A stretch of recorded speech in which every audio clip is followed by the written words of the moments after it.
దిమ్దా అనేటువంటి విలేజ్ నుంచి ఆసిఫాబాద్ జిల్లా కొమరంభీం ఆసిఫాబాద్ జిల్లా చింతలమానపల్లి మండలము దిమ్దా అనేటువంటి విలేజ్ నుంచి దాదాపు 40-50 కుటుంబాలు దాదాపు 400 కిలోమీటర్ల పాటు పాదయాత్ర చేసుకుంటూ హైదరాబాద్కు బయలుదేరారు.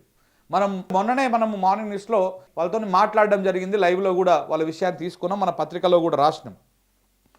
దేనికోసం వాళ్ళు పాదయాత్ర చేస్తారంటే వాళ్ళు పోడు భూములు చేసుకుంటున్నారు. ఇప్పటి నుంచి కాదు, దాదాపు 60-70 సంవత్సరాల నుంచి వాళ్ళ తాతల కాలం నుంచి అక్కడ పోడు భూములు చేసుకుంటుంటే వీళ్ళు బీసీ సామాజిక సంబంధించినటువంటి వాళ్ళు. కానీ వీళ్ళు పోడు భూములు చేసుకొని దాదాపు 60 ఏళ్ళ నుంచి అదే భూములలో పోడు సాగు చేసుకుంటూ జీవనం సాగిస్తూ ఉన్నారు. అయితే కాంగ్రెస్ ప్రభుత్వం వచ్చిన తర్వాత వాళ్ళ పొట్ట మీద కొట్టిరు, ఆ భూములను గుంజేసుకున్నారు. ఇవి కేవలం గిరిజనులకు మాత్రమే ఇస్తాం, మీకు ఇయ్యము అని చెప్పేసి గుంజుకున్నారు. మాకు అది తప్ప ఇంకొక ఆధారం లేదు అని చెప్పేసి వాళ్ళు ఆందోళన చేస్తూ ఉన్నారు. దాదాపు అక్కడ ఒక నెల రోజుల పాటు టెంట్ వేసుకొని దిమ్దా అనేటువంటి విలేజ్లో ఆందోళన చేసిరు. అయినా కనికరించలేదు. సీతక్క దగ్గరికి పోయారు, కనికరించలేదు. మంత్రి కొండా సురేఖ దగ్గరికి పోయారు, కనికరించలేదు. స్థానిక ఎమ్మెల్యే సిర్పూర్ ఎమ్మెల్యే హరీష్ బాబు దగ్గరికి పోయారు, పని కాలేదు. బీఆర్ఎస్ స్థానిక నాయకుడు మన ఆర్ఎస్ ప్రవీణ్ కుమార్ గారి దగ్గరికి పోయిరు, ఆయన కూడా వాళ్ళ దగ్గరికి వెళ్ళి సంఘీభావం తెలిపిండు. ప్రభుత్వం లోపల చలనం లేదు. చివరకు వాళ్ళు ఏం చేయలేక మాకున్నటువంటి ఈ ఆధారం కూడా పోతా ఉన్నది, మా భూములు మాకు ఇవ్వాలి, మేము కొత్తగా ఏమీ అడవులు నరకడం లేదు, ఆల్రెడీ సాగు చేసుకున్నటువంటి భూములోనే దాదాపు 60-70 ఏళ్ళకెళ్ళి మేము ఇదే భూములలో సాగు చేసుకుంటూ జీవనం సాగిస్తూ ఉన్నాము, మా ఫ్యామిలీని నడిపించుకుంటా ఉన్నాము, మీరు ఇట్లా చేస్తే ఎట్లా అని చెప్పేసిగా విధి లేక గత్యంతరం లేక ఒక 40 కుటుంబాలు అక్కడి నుంచి 40 మంది ఆసిఫాబాద్ జిల్లా చింతలమానపల్లి దిమ్దా అనేటువంటి విలేజ్ నుంచి హైదరాబాద్కు పాదయాత్రగా స్టార్ట్ చేసి వారం రోజులు అవుతున్నది. ఆగస్టు 6 తారీఖు నాడు వాళ్ళు పాదయాత్ర స్టార్ట్ చేశారు. ఇవాళ 14వ తారీఖు. వాళ్ళు నడుచుకుంటూ మధ్యలో రోడ్ల మీద ఎక్కడ పడితే అక్కడ జ్వరాలు వచ్చిన, కాళ్ళ నొప్పులు, కొంతమంది వృద్ధులు ఉన్నారు, కొంతమంది వికలాంగులు ఉన్నారు. అయినా వాళ్ళు నడుచుకుంటూ వచ్చి దాదాపు షామీర్పేట దాకా వచ్చారు. నిన్న నైట్ షామీర్పేటలో ఔటర్ రింగ్ రోడ్ పక్కన షామీర్పేటలో స్టే చేసిరు. స్టే చేస్తే తెల్లార వరకే పోలీస్ బలగాలు అక్కడికి వెళ్ళి, ఇక చూడండి, పోలీస్ బలగాలు అక్కడికి వెళ్ళి వాళ్ళందరినీ అరెస్ట్ చేసి వాళ్ళందరినీ వ్యాన్లలో ఎక్కించుకొని మళ్ళీ రివర్స్ ఆసిఫాబాద్ జిల్లాకు తీసుకుపోతా ఉన్నారు. వాళ్ళు దేనికోసం వస్తున్నారు? వాళ్ళు ఏమన్నా దండయాత్ర చేస్తున్నారా ఈ ప్రభుత్వం మీద? వాళ్ళ హక్కులను కాపాడుకోవడం కోసము, వాళ్ళ భూములను కాపాడుకోవడం కోసము పాదయాత్రగా అంటే దాదాపు 360 కిలోమీటర్లు నడిచిరు వాళ్ళు. ఇంకొక 40 కిలోమీటర్లు నడిచేస్తే వాళ్ళు ప్రజాభవన్ దగ్గరకు వచ్చి మేము విజ్ఞప్తి చేస్తాము. వాళ్ళ వెనకాల ఏ నాయకుడు లేరు, ఎవ్వరూ లేరు. పాపం పొద్దుగా ఫోన్ చేసి బాధపడుతున్నారు, వాళ్ళు ఏడుస్తున్నారు. వాళ్ళు ఈ ప్రభుత్వం మరి ఇంత ఘోరంగా, ఇంత నీచంగా ఇందిరమ్మ పాలన అంటే ఎమర్జెన్సీ రోజులు గుర్తు చేస్తూ ఉన్నారు మీరు. ఇదేం దరిద్రపు కొట్టు పాలన అండి. వాళ్ళు చివరి దాకా వచ్చి నోటికాడికి వచ్చినటువంటి బుక్క కింద పడిపోతే ఎంత బాధ ఉంటుందో, వాళ్ళు చివరి దాకా హైదరాబాద్కు వచ్చి హైదరాబాద్ కాడ అలా నిరసన వ్యక్తం చేసి ప్రపంచానికి వాళ్ళ బాధ చెప్పుకుందాం అనేటువంటి క్రమం లోపల మీరు వాళ్ళని అరెస్ట్ చేసి తీసుకపోతే ఇదేం దుర్మార్గం? ఏమో రేవంత్ రెడ్డి మీదకి గన్నులు పట్టుకొని పోతుర్రా, కట్టెలు పట్టుకొని పోతుర్రా? ఎవరైనా అన్నారా? వాళ్ళు ఒక మాటని అన్నారా? ఒక మాట మాట్లాడకపోయి వాళ్ళని తెల్లవారంగానే వాళ్ళు బేసిక్గా రోజు తెల్లారుజామున 3 గంటలకే పాదయాత్ర స్టార్ట్ చేసి నడుచుకుంటూ వచ్చి మధ్యలో ఆవుకుంటా ఏ ఊర్లో చీకటి పడితే ఆ ఊర్లో నైట్ స్టే చేసి అక్కడి నుంచి నడుచుకుంటూ వస్తూ ఉన్నారు.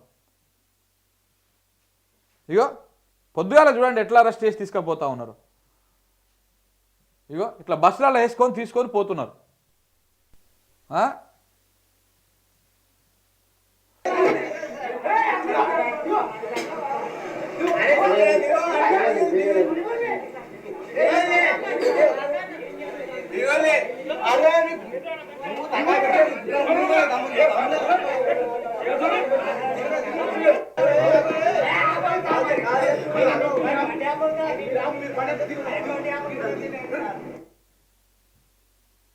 ఇగో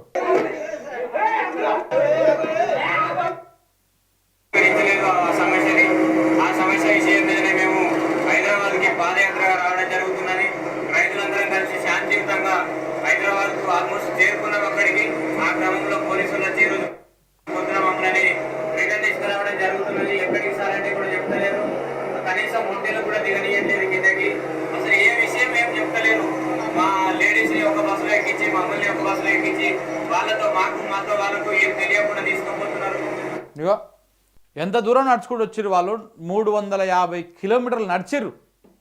ఇంకొక 40 కిలోమీటర్లు అయితే ప్రజాభవన్ దగ్గరకు వస్తారు, వాళ్ళు నిరసన వ్యక్తం చేస్తారు, ఒక వినతి పత్రం ఇస్తారు, తీసుకొని వీలైతే వాళ్ళకు న్యాయం చేయండి. ఫస్ట్ పోయిరంట, వాళ్ళు తెల్లారుజామున పోయి, వాళ్ళు రెడీ కాకముందుకే లేవకముందుకే పోయి ఒక 5గురు రావాలే సీఎం దగ్గరకు తీసుకుపోతాము అన్నారు. 5గురు ఏంటి సార్, మేము ఇంత దూరం నడుచుకుంటూ వచ్చినాము, తీసుకుపోండి, మేము ఏమన్నా ఇబ్బంది పెడుతున్నామా, మేము ప్రజాభవన్కి వస్తాము, ప్రజాభవన్కి వచ్చినాక మీరు రమ్మన్న 5గురినే వస్తాం, మేము కావాలంటే మా గోస చెప్పుకుంటాము, మాకు న్యాయం చేయండి అంటే 5గురు గిగురు అని చెప్పేసి అందరిని కలిపేసి 3 బస్సులలో ఎక్కిచ్చేసి మళ్ళీ రివర్స్ తీసుకుపోతా ఉన్నారు. ఇది ప్రజాపాలన, రేవంత్ రెడ్డి గారు చెప్తున్నటువంటి ప్రజాపాలన ఇట్లా ఉన్నది. వాళ్ళ గోస చూడండి ఒకసారి. రాత్రిపూట ఇగో వాళ్ళు ఎట్టెట్లు వచ్చిర్రు, ఏడంగా నడుచుకుంటూ వచ్చిర్రు. ఒకసారి ఇక్కడ చూడండి, ఇగో ఏడ పడితే ఆడ కూర్చొని ఇట్లా రోడ్ల మీదనే పండుకొని ఇగో ఇంత గోస పడుకుంటా, ఇబ్బందులు పడుకుంటా. ఇగో ముసలోళ్ళు చూడండి, ఎంత ఏజ్డ్ వాళ్ళు ఉన్నారు ఇక్కడ. ఇగో ఇట్లా ఫ్లెక్సీ పట్టుకొని చలో హైదరాబాదు పోడు భూముల సాధన ర్యాలీ, మా భూమి మా హక్కు అని చెప్పేసి ఫ్లెక్సీలు పట్టుకొని ఇట్లా వాగులు వంకలు రోడ్లు అన్నీ దాటుకుంటా హైదరాబాద్ దాకా చేరుకుంటే వాళ్ళని ఇప్పుడు చివరికి తీసుకుపోయి వాళ్ళ బస్సులు ఎక్కించుకొని మళ్ళీ చివరికి తీసుకొని పోతా ఉన్నారు. ఏంది దుర్మార్గం? ఒకసారి మాట్లాడదాం, ఆగండి, ఆ బ్రదర్తో మాట్లాడదాం. పొద్దుగాల పాపం కాల్ చేసి బాధపడుతూ ఉన్నాడు.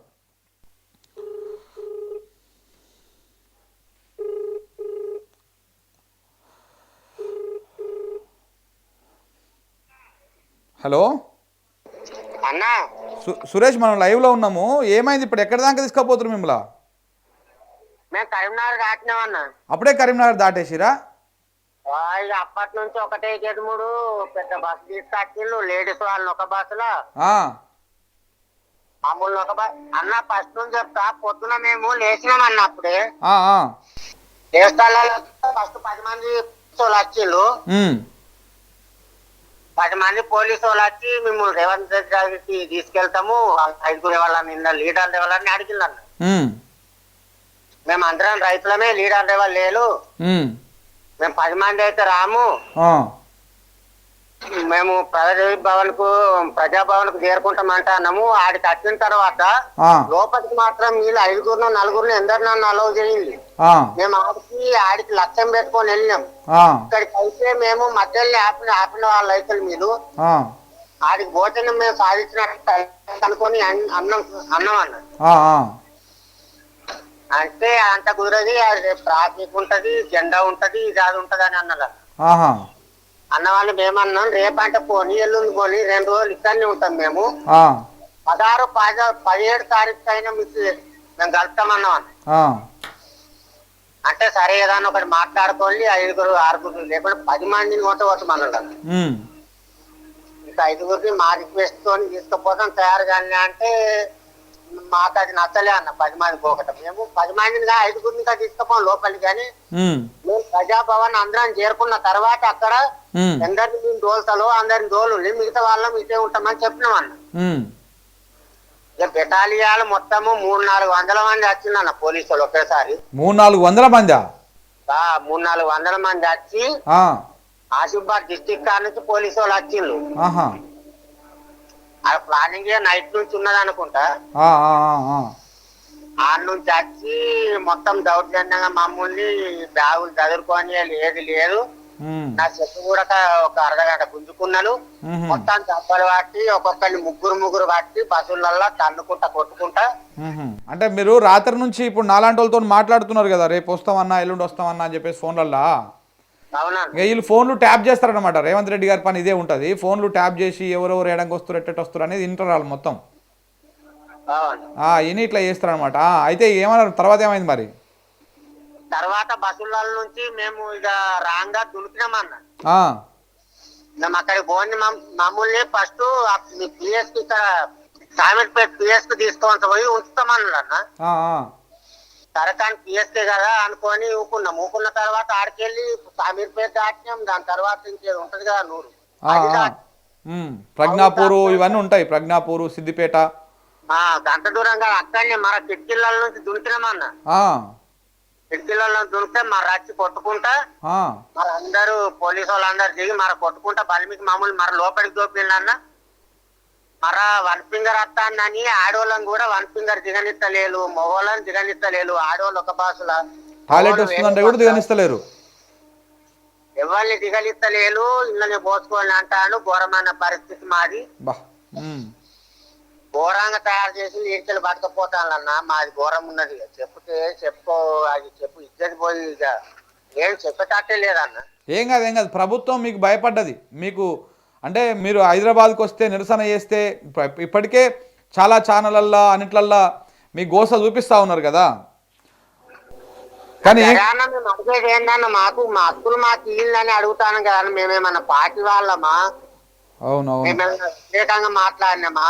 మేము మరి దేనికి వ్యతిరేకంగా మాట్లాడి మేము బతుకు దేరు గురించి అడుక్కుంటానమన్నా. మా బతుకు చూస్తే మేము వెళ్ళిపోదు కదా. బతుకు చూపలేక పోలీసుల దౌర్జన్యాలను చూపి తన్ని కొట్టి వెలికి తీసుకో అంటే ప్రభుత్వానికి మాకు సమాధానం చెప్పేంత శక్తి లేదా అన్న.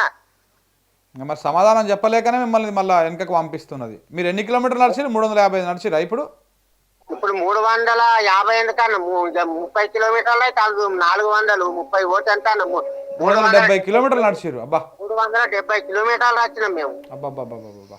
ఆల్మోస్ట్ హైదరాబాద్ లో వచ్చినట్టే ఉంటుంది. సామీర్పేట హైదరాబాద్ మొత్తం. అదే ఔటర్ రింగ్ రోడ్ దాటితే హైదరాబాద్ వచ్చేసినట్టే. ఇంకా ఘోరమైన పరిస్థితి.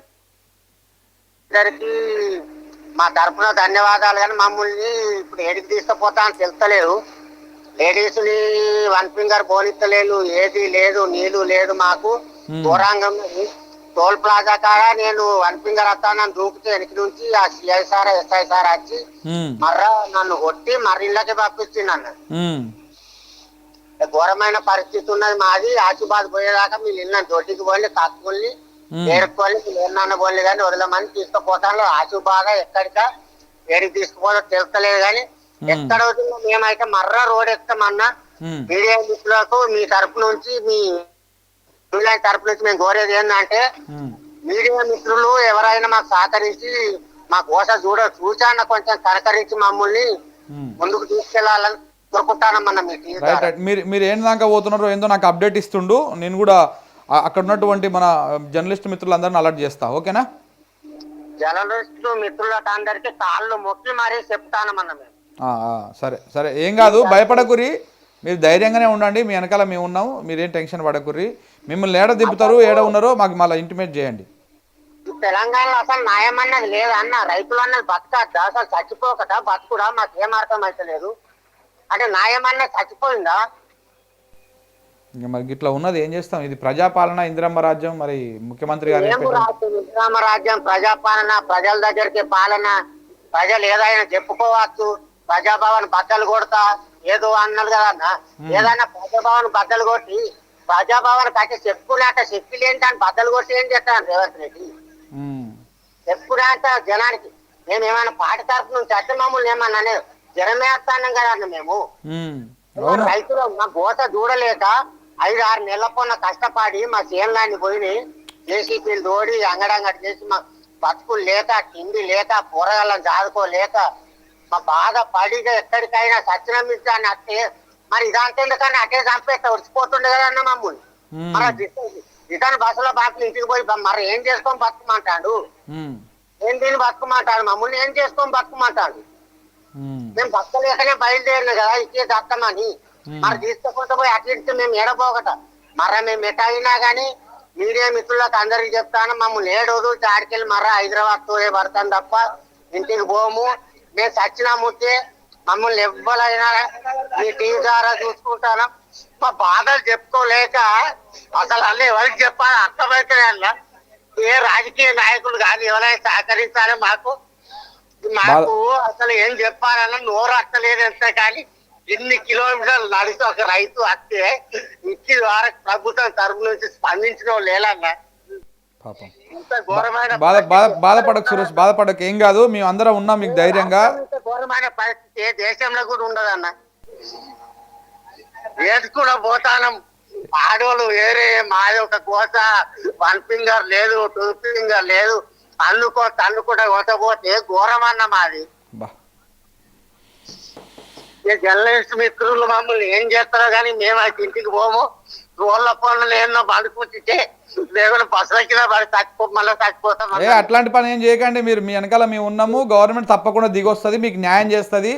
మీరు ఏడికి వెళ్తారో వెళ్ళిన తర్వాత ఒక్కసారి మాకు ఇంటిమేషన్ చేయి. ఓకేనా సురేష్? ధైర్యంగా ఉండండి. తప్పకుండా మీ వెనకాల ఉంటాం మేము. తప్పకుండా ఏం టెన్షన్ పడకండి. మీది న్యాయమైన డిమాండ్, మీదేమి ఆస్తులు గుంజుకోవట్లేదు ఎవరివి. మీ న్యాయమైన డిమాండ్ మీ బతుకు తిరిగి అడుగుతా ఉన్నారు. తప్పకుండా మీ వెనకాల మేము ఉంటాము, టెన్షన్ పడకండి. ఓకేనా?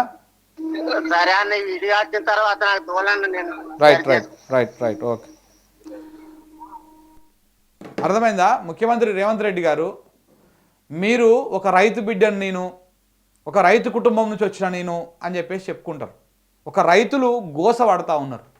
ఆ ఊరు నుంచి దాదాపు 370 కిలోమీటర్లు నడుచుకుంటూ ముసలోళ్ళు, మూకాళ్ళు, చిన్న చిన్న పిల్లల్ని ఇంటికాడ వదిలేసి కొంతమంది వికలాంగులు వచ్చి నడుచుకుంటూ వస్తూ ఉంటే, హైదరాబాద్ దగ్గరకు వచ్చినాక వాళ్ళని పోలీసులు వెంట తీసుకుపోతుంటే వాళ్ళు చెప్తా ఉన్నారు, 1 ఫింగర్ 2 ఫింగర్ అంటే టాయిలెట్ మోషన్స్ కూడా ఇక్కడ ఎమర్జెన్సీ టాయిలెట్స్ వస్తాయి. పొద్దుగాలనే వాళ్ళు బ్రష్లు కూడా వేసిరో లేదో. మార్నింగ్ కాలకృత్యాలు తీసుకోరా అండి? మీ ఇంట్లో మీరు తీసుకోకుండానే పోతున్నారా? అంటే మీరు మనుషులు, వాళ్ళు మనుషులు గారా? ఇదేం దుర్మార్గం. పోలీసు వాళ్ళు టాయిలెట్ వస్తుంది సార్ ఆపండి, మేము టాయిలెట్కి పోతామంటే కూడా ఆపుతలేరంట. లేడీస్కి కూడా ఏదో దిక్కుమాలిన ప్రభుత్వం, ఏదో దిక్కుమాలిన ప్రజాపాలన. ఇంకా సిగ్గు లేకుండా చెప్పుకోకండి మళ్ళీ ఇంకొకసారి ఇది ప్రజాపాలన అని. ఇంకా రైతులు గంత గోస పడతా ఉంటే వాళ్ళని ఆ రకంగా ఇబ్బంది పెట్టి కొట్టుకుంటూ తీసుకుపోతారంట పోలీసు వాళ్ళు. ఎన్ని గుండెలు, ఎన్ని ధైర్యం మీకు! ఎవరి కోసం ఈ పోలీసు వాళ్ళు అంతా? రేవంత్ రెడ్డి బూటు దూడ్చడానికి ఆ పోలీసు వాళ్ళు. రైతులు కష్టం చెప్పుకోనిక వాళ్ళ బతుకు తెరువు కోసం పొట్ట చేత పట్టుకొని వారం 10 రోజుల నుంచి నడుచుకుంటూ వస్తూ ఉంటే వాళ్ళని ఇలా అరెస్ట్ చేసి తీసుకొని పోతారా? ఫస్ట్ 5 రమ్మన్నారంట. ఏమన్నా హైదరాబాద్కి వస్తే ఏమన్నా వాళ్ళు ఏమన్నా సంఘ విద్రోహ శక్తులా? ఏమన్నా చేస్తుర్రా? ఏమైనా కట్టెలు పట్టుకొని వచ్చిర్రా? బాంబులు పట్టుకొని వచ్చిర్రా? కత్తులు పట్టుకొని వచ్చిర్రా? వాళ్ళు చేసుకునే భూమి మీరు గుంజుకుంటున్నారు. మేము ఆ భూమి చేసుకుంటేనే మాకు ఇంత బుక్కెట్ భూ వస్తుంది అని చెప్పేసి చెప్తా ఉన్నారు. గాదానికే ఇంత రాద్ధాంతం చేసి వాళ్ళని అరెస్ట్ చేసి తీసుకుపోయి, దుర్మార్గం ఇది. ముఖ్యమంత్రి రేవంత్ రెడ్డి గారు దయచేసి మీరు ఆలోచన చేయండి. ఇలాంటి నిర్బంధం ఏ మాత్రం కరెక్ట్ కాదు. ఇలాంటి నిర్బంధాలే ఇంకా భయంకరంగా తిరుగుబాటు. మీరు చెప్పారు కదా గతంలో, వాళ్ళేం పెద్ద చదువుకున్నోళ్ళేం కాదు. మీరు చెప్పిన ప్రతి మాట వాళ్ళకు గుర్తుకుంది. ప్రగతి భవన్ గోడలు బద్దలు కొట్టడం, ప్రజలందరూ ఇక్కడికి రావచ్చు, చెప్పుకోవచ్చు అని ఆ రోజు మీరు చెప్పారు కదా తొలినాళ్లలో. చెప్పినప్పుడు ఆ మాటలు ఆయన గుర్తు చేస్తా ఉన్నాడు ఇవాళ ఆ రైతు. ఇదేంది రేవంత్ రెడ్డి సారు? రేవంత్ అన్న చెప్పే కదా ప్రగతి భవన్ గోడలు బద్దలు కొట్టామని, అందరు రావచ్చు, చెప్పుకోవచ్చు, బాధలు చెప్పుకోవచ్చు అని చెప్పినావు కదా. మరి ఎందుకో మమ్మల్ని రాణిస్తలేరు? మాకు సమాధానం చెప్పే దమ్ము, ధైర్యం లేదా ప్రభుత్వానికి అంటా ఉన్నారు. సిగ్గుతో తలదించుకోండి. మీకు దమ్ము లేదా? ఈ ప్రభుత్వానికి ధైర్యం లేదా? 40 మంది రైతులను ఎదుర్కోనిక 200-300 మంది పోలీసులను తీసుకొని పోతారంట. ఇక దిక్కుమాలిన ప్రభుత్వం ఇది ఒకటి. ఏం చేస్తారు ఇప్పుడు? నేను మాట్లాడింది ఈయనతోటి పాపం గోస కాదు, ఇప్పటి నుంచి కాదు, దాదాపు 2 నెలల నుంచి అన్న మాకు ఇట్లా మా బతుకు తెరువే లేకుండా పోతా ఉన్నది, మా భూములు గుంజుకున్నారు, మేము ఎట్ట బతకాలి, మేము ఏం చేసినా 6 నెలలు పంట పండించుకుంటే 6 నెలలు మేము ఆ పంటని మా కుటుంబంలో దాన్ని తిని మేము బతుకుతాము, మాకు ఇంతకు మించినటువంటి ఆధారం ఇంకొకటి లేదు. వీళ్ళ ఊరు కూడా చాలా విచిత్రం. ఒకవైపు ప్రాణహిత నది, ఇంకొక వైపు పెద్ద వాగు ఉంటుంది. గట్టిగా వర్షాలు వచ్చి వరదలు వచ్చాయంటే ఆ ఊరు కూడా పోలేరు, రాలేరు. అలాంటి పరిస్థితులలో వాళ్ళు ఉన్నారు. చూద్దాం ఏందాక తీసుకుపోతారు. తీసుకుపోని తెలంగాణలో ఉన్నటువంటి జర్నలిస్టులు అందరూ కూడా ఈ రైతుల పక్షాన్ని నిలబడాలి. ఇక మెయిన్ స్ట్రీమ్ మీడియా ఎట్లా నిలబడదు, ఎట్లా వాళ్ళు వార్తలు రాయరు, కానీ డిజిటల్ మీడియాలో ఉన్నటువంటి మిత్రులు అందరికీ పేరున అడుగుతా ఉన్నా నేను, దయచేసి వీళ్ళ పక్షాన్ని నిలబడండి.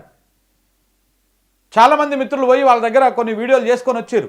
మిగతా వాళ్ళు కూడా ఆయా ప్రాంతాలు ఇప్పుడు ఆసిఫాబాద్కి తీసుకుపోతున్నారో మరి ఎక్కడికి తీసుకుపోతున్నారో అక్కడికి పోయిన తర్వాత నేను కూడా ట్వీట్ వేస్తా ఏడ ఉన్నారు ఏంది అనేది, వాళ్ళ కమ్యూనికేషన్ ఇస్తా, నాకు కాంటాక్ట్ అవ్వండి. అక్కడ ప్రాంతంలో ఉన్నటువంటి వాళ్ళ గోసను చూపించండి. ప్రభుత్వం వాళ్ళని పగబట్టి రాత్రికి రాత్రే 200-300 మంది పోలీసు వాళ్ళు వస్తారు 40 మంది కోసం. గింత దుర్మార్గం. చూద్దాం ఏం దాకా పోతుందో ఇది ఎట్లయితుందో.